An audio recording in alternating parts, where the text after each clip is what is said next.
नमस्कार, मैं हूं बलवीर जांगीड़ और आप देख रहे हो दी भारत प्रेस। आज हम बात करेंगे महाकुंभ और मुसलमानों पर। महाकुंभ में मुसलमानों पर प्रतिबंध, ऐसा कैसे? हम एक सेकुलर डेमोक्रेसी में रहते हैं। हमारा संविधान हर धर्म मत मजहब को बराबर मानता है। मुसलमानों को कुंभ आने से रोकना गलत है, अनडेमोक्रेटिक है, असंवैधानिक है, राइट विंग की दादागिरी है। अरे भाई रुको जरा, सब्र करो, पूरी बात तो समझ लो, फिर सही और गलत का जजमेंट देना।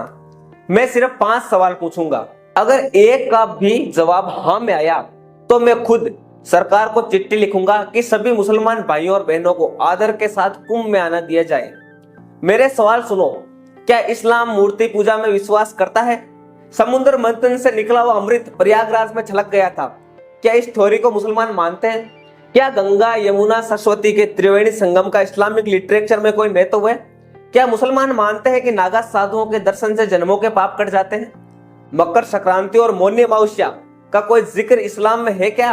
5 सवाल एक जवाब नहीं। तो फिर मेरे भाई, तुम्हारे लिए कुंभ एक पिकनिक स्पॉट से ज्यादा कोई वैल्यू नहीं रखता, और तुम्हारी ये पिकनिक हमारे लिए 12 वर्षों की लंबी प्रतीक्षा है। उम्र की ढलान पर खड़े हमारे बड़े बुजुर्गों की प्रार्थना है, जो भगवान के सामने हाथ जोड़कर रोज यही दोहराते रहे, प्रभु बड़ा भरपूर जीवन दिया तुमने, बस कुछ दिन और जी लेने दो, अपनी आंखों से अंतिम बार महाकुंभ देख ले, मकर संक्रांति का गंगा स्नान कर ले, फिर हंसते हंसते तुम्हारे चरणों में आ जाएंगे। क्या चाहते हो तुम? जो थोड़ी बहुत पवित्रता हम सनातनी बचा पाए हैं वो भी दूषित हो जाए? देखे हैं हमने वो वीडियोस, खाने की चीजों में क्या क्या गंदगी मिलाई जा रही है और कौन मिला रहा है। एक बाबा थे, 90 साल की उम्र में भी अपना खाना खुद बनाते थे। घर में 4 बहुएं थी, कहती हम बना दे बाबा, अलग चूल्हे पर बना देंगे। बाबा हंस के कहते, नहीं बिटिया, किसी और के बनाए हुए पर विश्वास नहीं होगा, मन तभी मानेगा जब खुद बनाएंगे।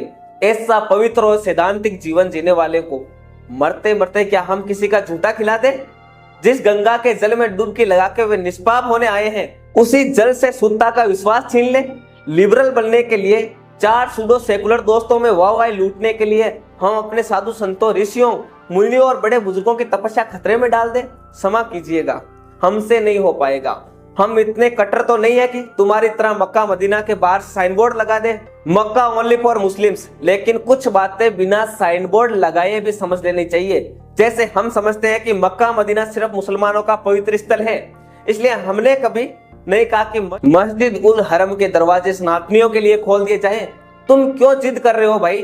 तुम्हारी जिद हमारे बच्चों को मिसगाइड कर रही है। एक पूरी पीढ़ी गुमराह हो रही है। 33 कोटि देवी देवता हमारे पास है, लेकिन हम चादर चढ़ाने दरगाह पहुंच जाते हैं। हमारे डीएनए में गलत डाटा ट्रांसमिट कर दिया गया है। शिवलिंग पर जल चढ़ाना मतलब अंधविश्वास, और दरगाह पर चादर चढ़ाना मतलब अब्सोल्यूट साइंस।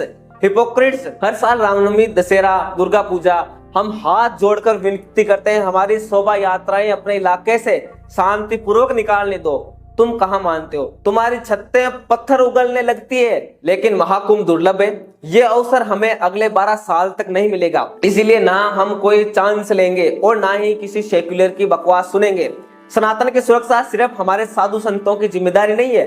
हम 100 करोड़ हिंदू सनातनी सिपाही हैं, और हम सिपाहियों ने प्रतिज्ञा ली है, 40 दिनों तक तुम्हें त्रिवेणी संगम पर पांव नहीं रखने देंगे। हमारी प्रतिज्ञा का मान रख लो, वरना ये तो जानते ही हो कि अगर हम छत्रपति शिवाजी महाराज के वंशजों ने अपने जुड़े हुए हाथ खोल दिए तो औरंगजेब को भागने के लिए जमीन कम पड़ जाएगी।